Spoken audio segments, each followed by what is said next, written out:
What is up, guys? Rick Kakis here, and today we're going to be discussing heroic strikes in Destiny 2. Now, these heroic strikes were recently reintroduced into the game with the Curse of Osiris expansion. And quite frankly, there's no other way to put this. Heroic strikes in Destiny 2, well, they suck. But here's the weird part. The strikes in and of themselves, the actual content, the foundation of heroic strikes are great. The actual levels as strikes are fun to play. They're different every time you play them due to randomly spawning enemies and sometimes different pathways you go. The boss fights are actually quite well done. Usually they're mechanics focused and they really keep you on your toes most of the time. They are a fun, engaging activity in Destiny 2, so why am I saying they suck? Well, like I said, the foundation of the strikes is solid, the strikes themselves. It's everything on top. It's the rest of the house that's rotten. Because heroic strikes are the most egregious and obvious example of downgrades made from Destiny 1 improvements going forward into Destiny 2. If you are someone who didn't play Destiny 1, is playing Destiny 2, and you're thinking, I don't know what the heck all of these Destiny 1 players are whining about, I think this is a great game, you must watch this video. If you have a friend out there who hasn't played Destiny 1 and they play Destiny 2, they must watch this video because, again, it's the most glaringly obvious example of massive improvements made in Destiny 1 that were thrown away for no reason whatsoever in Destiny 2. And we're going to talk about that today. We're going to talk about why heroic strikes in Destiny 2 are so lacking. We're going to talk about the improvements Destiny 1 made and how to reintroduce those and improve Destiny 2 heroic strikes dramatically. Because if you're playing PvE, a huge part of the game is strikes. And so for this content to be lacking is a huge downgrade to the game in general. So let's talk about it. But first, you know what? I think we need a change in scenery. There we go. This is gameplay from the Destiny 1 heroic strikes. And this isn't old gameplay. This is gameplay I got recently. The strikes are still up and running and they're still very fun to play. Let's talk about some of the improvements in the Destiny 1 strikes that Destiny 2 should absolutely introduce. Firstly, one of the things you're going to see right away is strike scoring. When you kill enemies, when you get multiple kills with your heavy, multiple kills with your, at that time it was your special and your primary weapon, and at the end of the strike, you're going to get a tier rating based on your score. You're going to get bronze, silver, or gold tier. And so this is a way to just go in, see how well you can do in a strike, see how many points you can get. Just the scoring system itself spices up strikes. But there's more on top of that. There's also bounties related to strike scoring. Certain bounties that will give you armor pieces from an exclusive armor set if you get a certain amount of gold tier strikes in the week or so on. So there's actual tangible rewards based on this scoring system. And the best part is that this entire strike scoring system and the bounty system based off the strike scoring system were all added in Destiny 1 during the Dawning. That's right, the Dawning, the first live event that Destiny 2 has right now. So this is what really inspired me to make this video, is that the Dawning in Destiny 1 redid strikes, added a bunch of content, rejuvenated the entire strike playlist for a very long time, and the Dawning in Destiny 2 did none of that stuff. Just added a ton of different items into Eververse, and that's pretty much it. Oh, and snowballs, which are sweet, but there's no challenges, there's no rewards, there's nothing based upon that. So, strike scoring and rewards based on that scoring system are two things that would hugely improve Destiny 2 strikes. But another improvement made to D1 strikes is strike exclusive loot. This is a big one. Added in the Taken King expansion, strike exclusive loot massively spiced up every single strike in the game. Before, there was kind of what was technically strike exclusive loot in the fact that there was loot that you could only get from the strike playlist. But strike exclusive loot in particular, what I'm referring to, again added in the Taken King, was loot based on each individual strike. You can fight the Darkblade. In fact, you'll see me fight the Darkblade in the background gameplay, and you can see this guy's crazy triangular head. Well, you can actually get, for the Titan, the Darkblade's helm, the actual helmet that is this strike boss's head. How sweet is that? And why is there nothing like that in Destiny 2? It was so fun going into Destiny 1 strikes and trying to get, well, the armor in and of itself, the fact that you could get so much different armor that actually resembled and was related to these strike bosses. Like the Warlock gauntlets I'm showing off now with these crazy waving tentacles. This armor piece is cooler than anything I've seen in Destiny 2, and it's just a strike exclusive loot piece. So having these awesomely designed armor pieces that were related to the strike you were doing was a huge motivating factor for people to play strikes and collect these armor sets. But it was more than just armor. There was also a ton of strike exclusive weapons. Take this Taken shotgun. This was acquired from a Taken strike. So you would go in, fight a Takenized boss, and you could drop this Taken shotgun. Guys, this shotgun wasn't even that good. It was not even a good shotgun, but people wanted it. Why? Because look at how cool it is. Just the design and just the fact that you're earning this weapon for a thematic reward for a strike was a huge motivating factor for people to play the strike playlist. But it was more than just this Taken shotgun. Nearly every strike in the game had a strike exclusive weapon.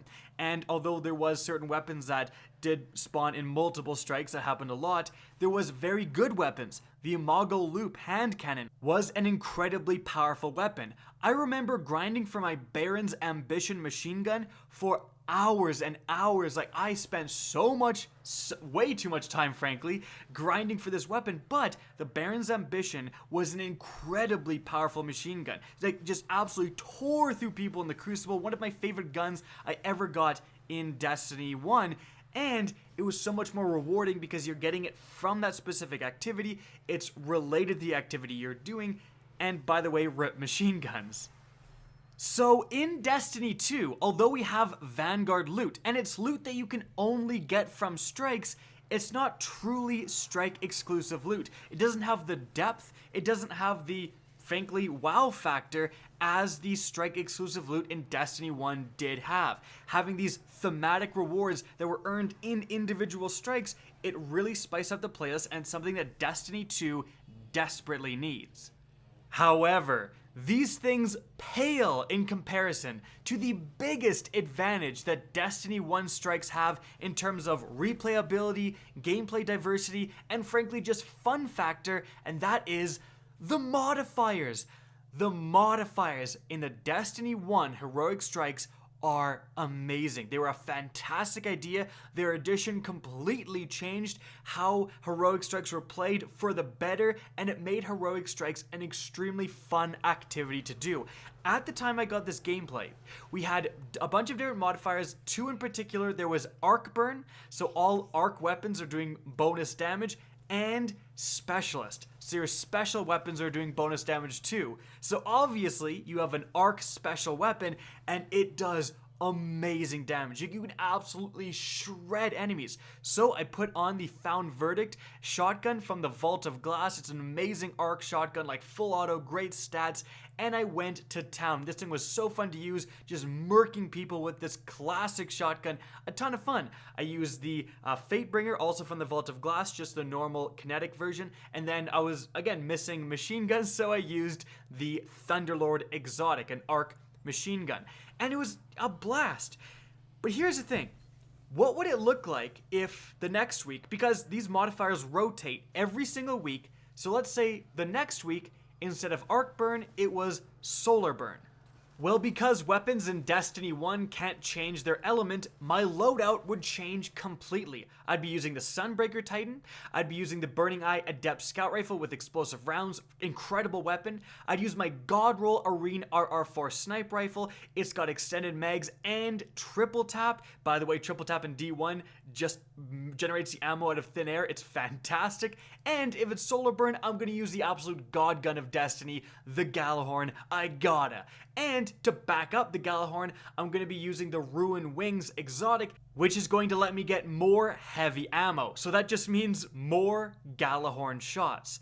That's an example of how my loadout would completely change week to week. Now let's go over another example. What if it was Void Burn? Well, I'd be using the Defender Titan, my Void subclass. Then I'd be using the exotic primary weapon, the Steel Medulla Pulse Rifle, to have consistent void damage. Then, for shotguns, I gotta bring out the absolute heaviest hitter in the game, the Matador 64. Yep, almost god rolled. Then, to wrap everything off, we've got yet another machine gun. My machine gun fever is growing, guys. It's the Vault of Glass machine gun, the Corrective Measure. This thing's an absolute beast. It automatically comes with surplus. You get more heavy ammo more of the time. For my exotic armor piece, I'm using the Armamentarium, so I get double void magnetic grenades, because the Defender Titan doesn't have the greatest output as a subclass. Having double grenades is super useful. So there you have it. 3 examples of 3 completely different class setups, and those class setups, they pretty much have to change. From week to week to week, as the modifiers rotate, you cannot use void weapons in a Solar Burn Heroic Strike playlist, because if you do, your weapons are not going to be doing very much damage, and the enemies are going to be melting you. Enemies that shoot solar do so much more damage to you as well, so your loadout is going to have to change every single week. Here's another crazy example. What if there was no burns, and what if the only beneficial perk was Brawler that increased your melee damage? Well, I'd be using the Striker Titan with the Monte Carlo exotic auto rifle that increases my melee recharge rate as I shoot enemies and can instantly charge it as I kill enemies. You get your melee so much with this gun. Then I'm gonna use the Thagomizers. That gives me an extra melee charge and grants Amplify from my subclass node. So I'm going to be running around getting my melee so much, punching people non-stop, it's going to be a blast to use. So four completely different classes depending on the modifiers. In Destiny 2, because there's no modifiers, there is no reason to change your loadout week to week to week. No matter which week it is, you're always using the same loadout, with the only exception being you changing your loadout just because it's getting boring, or you're changing stuff for specific strikes. But aside from that, there's nothing even close to the ability of modifiers to shake everyone's loadouts up from week to week to week. Having no modifiers in Destiny 2 makes the gameplay variation goes from what I've just demonstrated in Destiny 1 with 4 completely distinct loadouts depending on the modifiers to nothing, to literally 0, no motivating factor to change your loadout whatsoever. You just find your optimized loadout with your Masterworks Better Devils, then let's say a Masterworks Uriel's Gift, and then let's say the Wardcliff Coil or the Sins of the Past or whatever, and you use that same build every single damn time you play strikes. It doesn't make any sense. Modifiers for heroic strikes absolutely need to be brought back into Destiny 2, and the modifiers themselves need to improve. Prism is a cool modifier, but because you're having these rotating burns, and because you can change the burns on your legendary weapons, there's really no reason to change your loadout. Bungie needs to bring back these straight up Arc Burn, Void Burn, Solar Burns from Destiny 1. Now, with all of that being said, the crazy part here at the tail end of the video is that we've gone through these massive improvements that Destiny 2 could do, and it's really just copying what Destiny 1 did. Like, Destiny 1 went through a 3-year lifespan figuring out these improvements, making mistakes, and making improvements, and eventually having a finished product just before Destiny 2 shipped. And then it was absolutely baffling when the Destiny 2 heroic strikes contained none of these changes. But again, we're just talking about what has already been done. That's the saddest part. Not only should these improvements have been added in the first place, but they should be improved upon. For example, strike exclusive loot should be even more in-depth and numerous than it was in Destiny 1. Strike scoring should be even more improved than it was in Destiny 1. Not lacking altogether. This is absolutely insane, and that's why I said at the beginning of the video, this is the example of all examples of what the Destiny 1 fans, what I'm going on about how Destiny 2 has regressed backwards and actually forsaken improvements, and I do not understand why. Hopefully Bungie can not only implement the improvements they already made in Destiny 1, but improve upon those improvements to get an even better version in Destiny 2. A sequel shouldn't have worse aspects, it should have better aspects. And guys, that's it for the video. I hope you enjoyed and found this informative. If you did, please remember to help me out by simply rating and especially sharing this video. Now, if you guys want to see more Destiny 2 content similar to this, don't be afraid to slap that subscribe button. And if you guys want to get in touch with me and keep up to date with the latest channel activity, the best way is to follow me on Twitter at RickCacus. That's linked in the description down below, as is my Twitch channel, which you can also follow. Again, I hope you enjoyed the video, and as always, have a good day.